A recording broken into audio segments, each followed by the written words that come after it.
Lincoln pursuing a PhD in educational psychology with a concentration in statistics and measurement. I don't know about you, but I'll write that a second. Specializing in social cognition.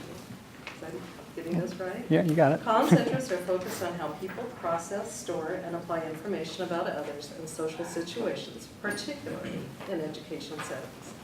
Colin is responsible for the development of digital content for the University of Nebraska and Lincoln accounts. He also oversees the data efforts for the university's Office of Communications social media team. Please welcome me and join Colin. Thank you. All right. So yeah, my name's Colin McGinnis. I'm a doctoral student at UNL, focusing on statistics, measurement, and social cognition. So it's a little obscure as how I made my way into the marketing world. So I'm going to give that real quick background, and then we'll talk about the measurement, visualization, and strategizing that I do for UNL and how you can implement that into your organizations. So social cognition is an obscure part of psychology that helps people understand what people are thinking. So we kind of put the body and the behavior to what's going on in the brain. So for marketing, that's really beneficial, as you guys can assume. Changing the way that we measure marketing, which is usually how successful are our campaigns, to being able to predict how people are going to behave and interact with the campaigns themselves. So when I transitioned into my role with University Communication, I started developing content for our social media accounts, Facebook, Twitter, Snapchat predominantly.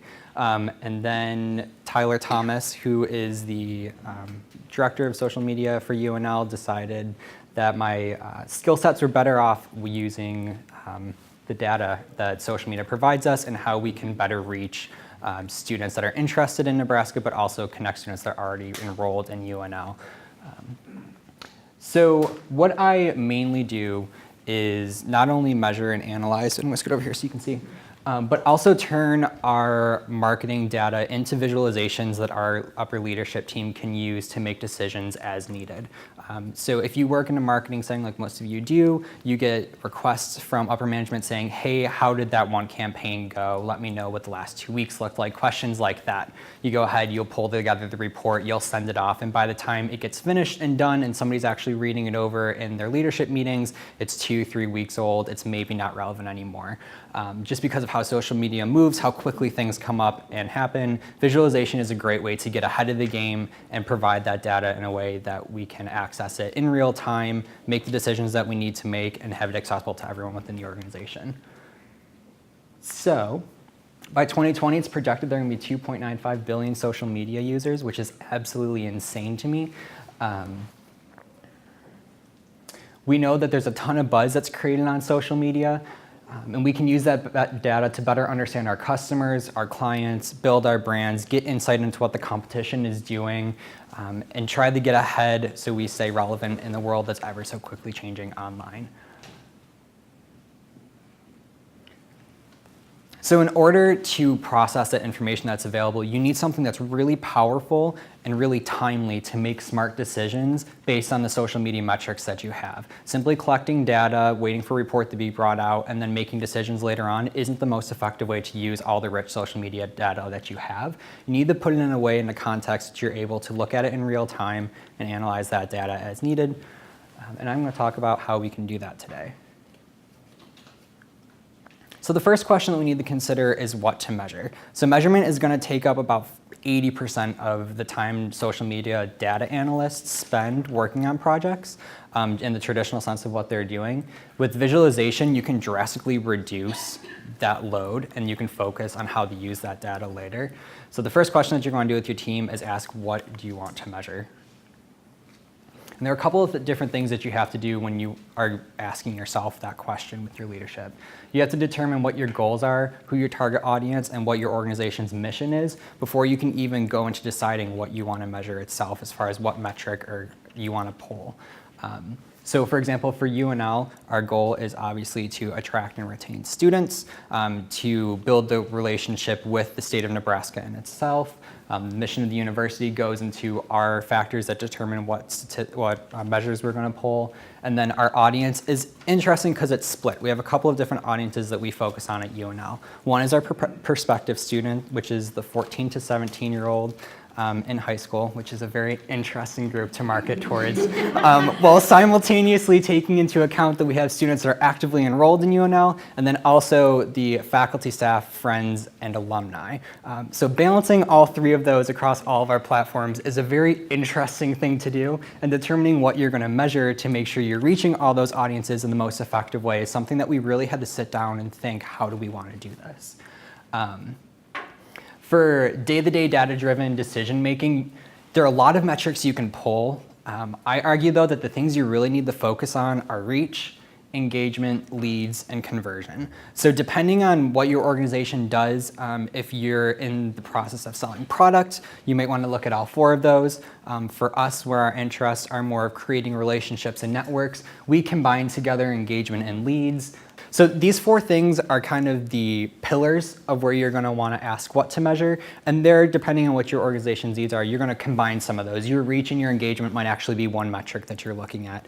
I'll show you in just a second how we structure it at UNL. But when you're going for this day-to-day approach, this visualization approach to social media analytics, you really need to balance the emphasis on the success of a campaign, but also predicting what's coming next. So you have to be aware of what's happening in social spaces, what's trending, what's getting attention, and balance that into campaigns that you've already run. And I think that's a newer approach to social media analytics and data analytics for marketing campaigns that we aren't used to doing. We're very comfortable with analyzing what have we done, did that work successfully, what can we do moving forward next time we run a similar campaign. But it's very hard to get ahead of the trend and follow what your audience is doing and making sure you're relevant and building your brand not only for what products do I sell, but how do the products that I sell relate to what my audience is engaging in and the movements that are happening organically in social spaces. And you can all probably think of companies that have tried really hard to get into something that's trending and not do very well with it. A great example of this balancing act that I can think of, though, is Wendy's, their social media account. If you've seen, they're a little crude, they're a little crass, they're very organic with their followers and their users, and people loved it. It exploded at the beginning of this year. Other companies tried to mimic it, and when trying to mimic that organic engagement that they had with their followers, other people stepped away from the brands that were trying to copy. So it was a really, really interesting balance of what's coming next, what's happening, that Wendy's team just, I think, let their intern have at it one day, and it worked really well. Sometimes us interns are really great people to let run the account for the day. Worst case scenario, you delete some things and you keep going. But the campaign, in that mini micro sense, that day worth of tweeting was super successful. When you pull the New York Times, Washington Post, and BuzzFeed all talking about the same thing that you're doing because of 3 tweets, you're doing something right. So it's balancing this day-to-day balancing act of how are we going to measure and how are we going to see success. So at UNL, these are the components that we focus on. Obviously, our audience, as we talked about, are the students, the alumni, the greater Nebraska community in general. And we focus with our reach on the views of our Snapchat and our Instagram stories, also video views on Facebook, in addition to the followers that we have. Followers are very important to us, gives us a sense if we're growing or if we're doing something wrong that are pushing people away from the university. Like I said before, we combine engagement and leads. So what are the likes, that sentiment, if people love, they laugh, little laugh emoji kind of thing, on the Facebook posts, if they're liking tweets, if they're responding or replying to snaps, so if they're actually seeing our thing in story and they're responding, asking us a question, the comments that are just happening within threads, and then also screenshots on Snapchat. And I apologize, I'm going to talk a lot about Snapchat today because UNL lets me kind of control that account. So I have a little bit of an affinity for that. But that's our big section that we focus. And then conversions are things like swipe ups, and then also are we maintaining the number of views, which are completion rate on stories. How many people are watching from the first story in Instagram stories to the very last where we'll embed that link. And for us, that's conversion. We don't always track necessarily how many people are going to a specific website just because we would have bit.ly and hourly links all over the place. But how many people are watching a story to its completion? That's the conversion for us. If you're in the business of selling something, conversion might actually be getting that item into the user's cart. There are various different things you can put there, but you really want to make sure your metrics are hitting one of these 4 categories if you really want to focus on this day-to-day data-driven visualization type measurement. So now, once you've decided what you want to measure, you need to figure out where the heck you're going to pull this data from. And there's a ton of sources that you can pull your data from. I did a quick Google search of places to pull data analytics, and there was a list of 99. So I decided not to overwhelm and provide that here. Instead, I decided to focus a little bit more on you can get it from the built-in platforms. You could go into Facebook itself and pull the page insights. You could go to analytics.twitter.com and pull the analytics for your account. And you could piecemeal those together in a way that allows you to get a holistic picture of how everything is doing. There's a couple of free analytic tools, Google Analytics, TweetReach, Clout, that provide kind of the surface level type metrics that you can load all of your accounts into and see how things are going. Or you can use a paid analytics solution, which I am fortunate to have access to Hootsuite at UNL, where I can build a bunch of boards on the back end and get a little bit more complex into some of the questions that I'm asking and measuring, still pertaining to that reach, engagement, leads, and conversion. So the first thing you're going to want to do with your team is determine what tools you actually want to use. Do you have it in the budget to use a paid software? If not, how are you going to structure your day so you use these free tools that are there to pull the metrics that you have? Because it is possible to use the built-in back-end tools on Facebook, Twitter, Instagram, et cetera, to get everything that you need. It's just going to take a little bit more time. Things you're going to want to consider is the time, how frequently you post. So if you're posting every day, you're going to want to consider how you're going to pull the data for that versus if you post once a month. You're going to want to do the consider content creation, things like that. And then who's going to pull that data? Are you going to have one specialist do it? Are you going to have the person that's responsible for putting together that campaign, kind of step 4 of whatever their task is, to also pull the analytics and dump it into a universal spreadsheet? Are you going to have a data analyst pull that for you? Are you going to contract that work out to a data specialist? Are you going to hire an intern? Or if you got the university, a graduate assistant to do this work for you so you don't have to? Those are things that you're going to want to consider of where the data is actually going to come from. So these first 2 steps are where most people are probably comfortable and familiar, because it's that 80% of the time that I mentioned at the beginning. So at UNL, like I said, we use Hootsuite. And then one of my duties at 6:30 in the morning after we post content is to go in and take screenshots of how things performed on Snapchat and Instagram stories, because that doesn't have an analytics backend. So I actually go in, open up each individual story, record how many people viewed, and screenshot each of those or replied to the stories. And that's a fun thing to do when the alarm goes off. But then you're going to want to delve into the data. So like I was mentioning a little bit before, you're going to want to pull all that data and put it into one source. So even if you're using Hootsuite, for example, which is one of those paid solutions, they're going to export an Excel sheet for you. And depending on what you're pulling, it's going to look a little bit different. So when we export ours, we have our followers, our likes, and the number of comments and everything else on one sheet. On a separate tab of that Excel sheet is the number of video views. On a separate tab from that is the sentiment that we're getting from each of those posts. So what you're going to do is pull all that out, create one sheet that has the platform, the date, and then whatever metrics you want to follow in from there. So that way everything that was posted today, for example, would show up in one general section. So when you create your visualization, which we'll talk about in a moment, it's able to pull all that information from one source. You don't want to connect too many sources to visualizations. You're going to want to take a look as the person responsible for pulling the data and see if there's anything really obscure happening, something that you need to send to upper leadership, upper management, let them know, hey, something is off, we need to get on top of this now. If anything strange is happening. If any of the data is coming in and doesn't look correct, sometimes the API for some of the social media platforms don't communicate nicely with things like Hootsuite or Buffer. So if anything looks weird, you're missing amounts of data. Those are things that you're going to want to kind of clean up the data set beforehand before you try to build the beautiful visualizations that we'll talk about in a moment. You're going to want to determine how often you're going to pull the data. So do you want to do that every 24 hours? Do you want to pick, Wednesday, for example, and pull every Wednesday? Are you pulling twice a week, twice a month? Sometimes you're going to want to overlap the strategy there. So for us, it's 24 hours after posting on Snapchat or Instagram, and then we pull every Tuesday. We'll pull the week previously for our other platforms. And then again, you're going to determine who's going to be involved in pulling the data and looking at that information up front. Do you want one person to do it? You're going to have an analyst, or you're going to have your whole team sit down in a micro meeting and just look over how things are going. So at UNL, we use Google Sheets mainly because we use Google Data Studio for our visualization, and it's just a lot easier to connect it that way. Google Sheets also allows our whole team to input data at one time.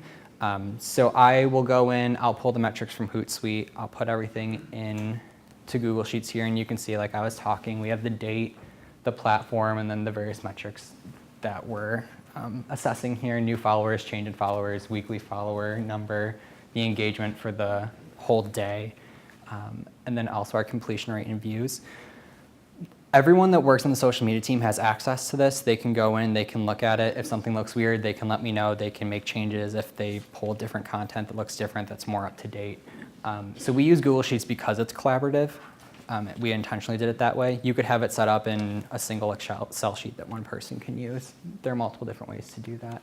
Now is the fun part, which is the data visualization. And there are a couple of different ways that you can build your data visualizations. And I'm actually going to show you ours in just a moment here. But dashboards are a great way for you to get real-time information, things that are happening right now. Some allow you to pull things as they're happening live. For us, our data visualizations are never more than 24 hours old because it allows for people to ask any kind of question they could possibly want to ask for social media, look at the visualization itself, and not have to ask the social media team for that. And it's not because we don't want to answer, it's because, as we all know, sometimes questions aren't asked in the best way. They actually want something different than what someone's asking for. And also, we can focus our time on developing content based on the information that we have here and allow anyone to go in and say, you know, how did the post do last month? How did we do last semester, all of last year? What did their growth look like? How are people reacting to the university? And the way that data visualizations are set up is, one, they're super colorful and super graphic, which is great because people don't want to read. You know, we all get a ton of emails. You don't want to read a whole report. Sometimes you just want the data in front of you. You want to know how things are doing. You want to know those trends.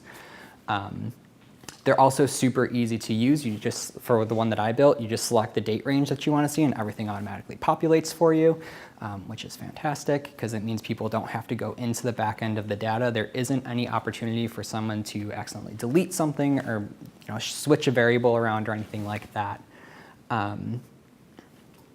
A lot of analytics softwares have built-in visualizations, which are great, but then you're restricted only to that software. So if you're familiar using Hootsuite or Buffer, you know that you've seen these before. They don't allow you necessarily to combine any kind of platform. It's very siloed to platform. And if you do anything in Snapchat or Instagram stories or anything that these analytics softwares can't assess, you can't build it into your visualization. So we use Google Data Studio. I've also used Tableau, which I love. There's just a cost associated with that. So Google is the free one to build our visualizations. It allows social media analysts and marketers to change from hunters of information to gatherers. And there's a difference between being a hunter or a gatherer when you're working in the marketing realm. It changes your perspective of always being on the defensive and putting out press releases to being on the offensive, to be a little bit more playful, to build your brand, which I think is where the trends in marketing is going. It's not simply okay to sell your product anymore. You have to build your brand in order to stay relevant because things are changing so quick and it's so easy to be pushed down to the bottom of a feed and not be seen by your audience or seen by people that you want to get in front of. That's the whole point of marketing. We're trying to get in front of the people that we want to buy our product or engage with our organization. So by having these visualizations, we're allowed to be a little bit more strategic, a little bit more fun in the things that we're doing, which could get us some more attention. Allows management to see the things that they want to see without having to bog down the whole social media team. Like I talked before, you don't have to wait for time to be built or to be analyzed. It's as long as it's going to take for your web page to load up, it's how long it's going to take for a report to be generated. It allows for a more in-depth review of trends and success of marketing efforts. And it's just going to save your team time. You can divert some of the focus of your team into different aspects of building the visualization. So Google Data Studio connects to your Drive account if you're familiar using Google Drive. So you can see that right now the date that it's pulling from is June 4th to June 10th. And these are on display in Tyler's office all the time on a screen similar to this. So we can always see the information in real time. We can reference it whenever we're having a conversation. When we're brainstorming for content development, we can say, do we need more video? How did last week's video do? and we can pull that information here. Off in this corner, in our little engagement section, is where is our engagement coming from. For the 4th through the 10th, Instagram was our heavy hitter here. We had 957 pieces of engagement came from Instagram. It outperformed our other platforms there. We're doing something right on Instagram. What our team would then do is look back at what we posted. Did we post more than usual or anything else like that? Or is it that we posted a video this time and we're learning that videos are doing very well on Instagram? Down here, Snapchat didn't do all that great. I know that's because there aren't students on campus, so we're not doing our Tuesday takeovers anymore. We've been toying around with students abroad taking over, but there's been some issues with some times, the time zones and everything else like that. So we're trying to work through that. But we can see right there that Instagram's our heavy hitter. So if we have some really important piece of content that we want to put out, if Chancellor Green's going to make an announcement, Instagram's a really good place to put that and maybe tease that that announcement is coming, because that's where people are engaging the most right now. When we look down here, we can see of all of our engagement, where is the percentage coming from? So 35% comes from Facebook. I can tell you right now that's going to be our alumni audience, our parents that are engaging right now, and then also students that are coming in for a new student enrollment. They're getting really excited about Facebook. They're liking things just because they're excited that they're coming to UNL in the fall and they're here and they're on campus. So we measure highest single engagement for a given week on Snapchat and our stories. And that's because we're trying to move more into putting content on those platforms where they disappear in 24 hours. We're toying with what kind of content should we put there? How is it being engaged with? Are people actually paying attention to it, or are they just clicking through because they want to get rid of the notification? So this week isn't all that great, but I'll change the dates here a little bit, and you could see how this changes some of our things here and how we know, like when we do our WhatsApp weeklies, which happen on Monday, where we actually go around and take pictures of every poster on campus, how drastically that changes our highest engagement per snap. That's gonna be like 750 or so, because students are actually taking pictures, screenshots on their phones of posters that are hung up on campus because it's being put in front of them right there. Our views, predominantly coming from Snapchat here. So for this week, we had 150,000-ish views on Snapchat. Over the course of a week, that was 4 stories that we ran. So 4 days gave us about 150,000 views. The highest single view on one story was 4,500-ish for Snapchat, about 4,000 on Instagram. So we know our Snapchat and our Instagram account are getting roughly the same number of views.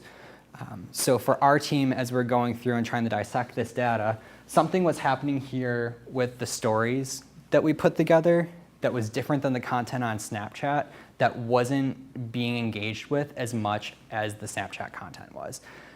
So that could have been an announcement that we put up on stories that just people didn't care. They weren't interested in seeing that, but they were really engaged with whatever was happening on Snapchat. So maybe we want to take the similar content that we're putting on Snapchat and move that into Instagram, because we know if the views are roughly the same, the engagement isn't quite there. Our total followers, we just keep an eye on how things are doing and how they're growing, and then you can see our day-to-day largest increase in followers. For whatever reason, we get a ton of followers on Mondays and Wednesdays. We don't quite understand why. It's something that we see consistently every week. So if anyone has any insight on that, I would love to know. But because this is a visualization and because it's dynamic, we could change the date and change the data that we're looking at very easily. So, does it let you also collect what time of day? So you know if it's better to post yeah, post so at noon or morning or yeah, so you could build that in. We don't build that into our visualizations because we collapse everything into the day. But you could set it up where things that come in before 11 o'clock show up here, things that come in after. You can get timestamps and build it out that way. It just depends on what you're looking for. And I'm hoping that I'm picking a week here that isn't a holiday. So you can see how things change in real time here, and I'm just not picking a week. Apparently the Snapchat did really good, so that kind of makes my metric look bad, but that's okay. You can believe me that Mondays do very well. But so we've seen things in the week format here, which is great. But something that we could do is say, Tyler asked me how things did for the entire semester. I could go back and I could look from the beginning of March, and I know this isn't a semester, to the end of June and see how our performance did. And you can see it changed those numbers. Some of the labels aren't right because it still says week here. But you could see if you collapsed all of our weeks together, it'd be 1 million. That's not right. But you can see how it changed the visualization here. And you could set up your visualization so it's not hyper-focused on a week like ours is, be a little bit more dynamic and a little bit more responsive to look at whole months at a time or look at a whole year at a time or the whole quarter so you can see how your organization is doing quarterly. Yeah. Visualizations are helping us make more strategic decisions. We can compare week to week. We can see how things are doing. We also storyboard all of our content, so we can pull our storyboards right off to the side how things performed, look back, okay, here's what happened this Monday. Let's go back, look at last week. What did we do different in this storyboard? So using data visualizations, some things that we learned at UNL, anything more than 10 snaps long in a story, so 10 images or videos, and the whole story there that we put up in the feed isn't going to get engaged with. Between 8 and 10 is that golden number for us. On Instagram, it's between 12 and 15. Don't know why. It really makes no sense from a social cognition standpoint because it's the exact same content. But that's the sweet spot there. Videos under 2 minutes on Facebook do very well. Really short animated videos on Instagram for us do very well.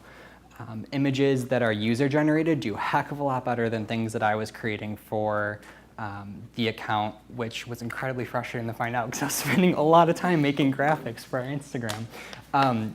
But we transitioned in and we were looking at user-generated content every Monday, and we were setting them up in a collage. We transitioned when Instagram introduced albums. We tried albums for 2 weeks. We compared the 2 weeks, how they did on our visualization there, and we realized that the collage, even though the pictures are a heck of a lot smaller, did a lot better. So we went back to the collage format and we abandoned albums for the user-generated content, and we now use that for building out longer pieces of content that we want, putting a photo, a short video, and then 2 more photos after the end kind of thing. There are ways that you could get this information from the traditional way of analyzing data, but it's not going to be as quick as it is with the visualization. We can be brainstorming content. We can have a meeting of 10 of us there coming up with what kind of content we want to put out, pull this up real quick and look and see how things are doing. It's in Tyler's office every day. He can look up and see how things are and allow us to make decisions that way. It's not that difficult to set up once you get it set up for your visualizations there, and once it's there, all you have to do is worry about maintaining the actual data itself. So pulling it, every Monday or Wednesday or whatever, dumping it in, and you'll have this information. So I'm a huge advocate for the data visualization and using that for kind of our data-driven, day-to-day decision-making for marketing content.